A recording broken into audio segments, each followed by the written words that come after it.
Hurmatli hamshaharlar, hurmatli O'zbekiston ahli, hurmatli san'atni shinavandalari, san'atni yaxshi ko'radigan insonlar. Bir gap aytaman. Bu meni gapim emas. Oqqan daryo baribir qachon bo'lsa ham oqadi. İnşallah. Mana shu inson o'sha oqar daryodan bittasi shu inson, Komiljon aka bo'ladilar. Elhamdülillah.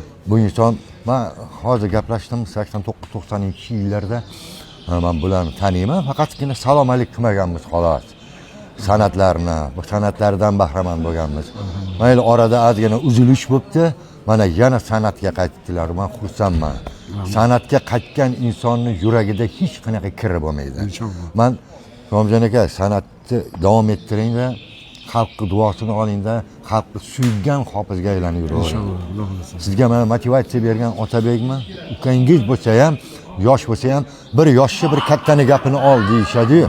Ilohim, bu yoqda san'atingizga faqat rivoj tilayman xolos. İnşallah. Rahmet. Zo'r qo'shiqlarni qiling, boring qo'limizdan kelsa Toshkentda kanallarga olib chiqishga yordam beramiz. İnşallah. Rahmet. Sog' bo'linglar, yaxshi yillar ko'rishguncha. Sizden sağ olun. Sağ olun.